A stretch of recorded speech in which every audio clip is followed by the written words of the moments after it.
Jörg Stöbli, bonjour. Bonjour. On parle aujourd'hui de la politique américaine, de Donald Trump en particulier, et ses conséquences. Peux-tu nous en dire plus d'abord sur le personnage de Donald Trump? Bon, c'est un personnage compliqué, mais en même temps relativement simple. Moi, je l'ai rencontré dans les années 90. Et il ne faut pas oublier une chose, son caractère, lui, c'est un deal maker. C'est pas un gestionnaire, c'est pas un politicien, c'est un deal maker.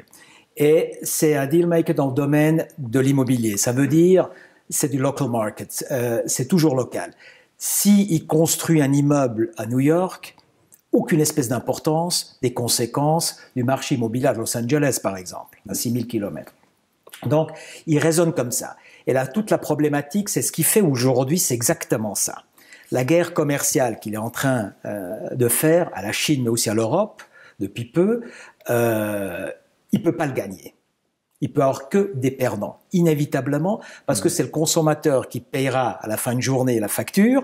Ça veut dire une diminution du pouvoir d'achat pour d'autres produits, etc. Donc ça, c'est déjà un très gros problème. Pas de gagnant possible. Ça, c'est le point numéro 1. Le point numéro 2, où c'est extrêmement dangereux ce qu'il est en train de faire, c'est qu'il parle il communique avec une immense violence, et il y a cette fracture au sein des États-Unis. Quand on voyage un petit peu aussi sur la partie de la campagne, ce que j'ai fait, c'est hallucinant. On a d'un côté les citadins, un peu les bobos, la upper class moyenne et tout ça, et l'autre côté les gens à la campagne qui vont beaucoup moins bien, qui se battent tous les jours. Et là, il y a cette fraction qui est en place. Et n'oublions pas, tout le monde est armé aux États-Unis. Tout le monde est armé. Donc, ça me surprendrait pas qu'il y a un excédent de violence si ça continue ainsi. Et c'est extrêmement dangereux. La même chose sur le plan géopolitique. Il joue avec les allumettes. La politique qu'il fait au Proche-Orient, c'est tout sauf pour apaiser. Il fait la même chose, comme j'ai dit, dans le domaine économique. Donc, c'est très dangereux ce qu'il est en train de faire. Est-ce que les États-Unis tirent un quelconque bénéfice, par exemple, de la taxation sur les produits chinois? Alors c'est évidemment complexe parce qu'il y a évidemment un certain secteur d'activité qui tire profit, parce qu'à partir du moment où on a une protection du marché, on vend ses propres produits au lieu les produits moins chers ou meilleurs, ou les deux qui sont importés de l'étranger, parce qu'on augmente artificiellement les coûts de ces produits concurrentiels. Mais en même temps, comme il y a les contre-mesures, notamment de la Chine, a comme conséquence que les paysans du Midwest qui produisent du soja vont avoir de la peine de le vendre, parce que maintenant le soja, les Chinois, ils l'achètent au Brésil parce que c'est beaucoup moins cher. Donc il y a toujours des laissés-compte, des gens qui payent le prix de cette politique-là. C'est jamais équilibré. Et encore une fois, comme j'ai dit, il y aura que des perdants. Et in fine, il faut qu'il fasse très très attention que les effets négatifs de cette politique-là ne touchent pas trop son électorat à lui. Parce que si ça touche son électorat, il a un vrai souci en 2020.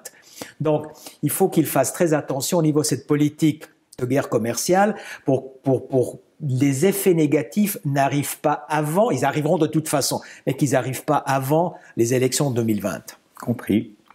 En ce qui concerne la guerre ouverte contre Huawei, est-ce que c'est une manœuvre, une tactique en plus de Donald Trump pour les affaiblir commercialement, ou est-ce qu'il y a vraiment un soupçon d'espionnage à ton avis?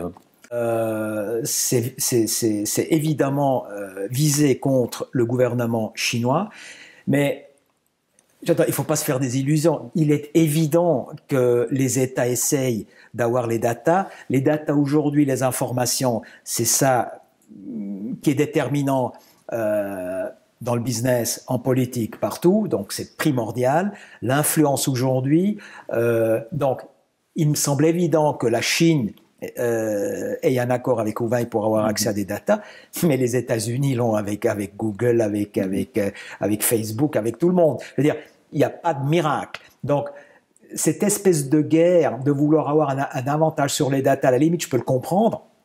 Mais de mon avis, il se prend mal parce que c'est pas de cette manière qu'il faudra le faire.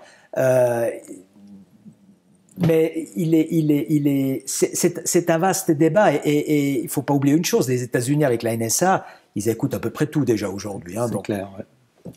Ça change pas grand-chose finalement. Ok. Donc je te dis merci pour cet éclairage. Mais je vous en prie.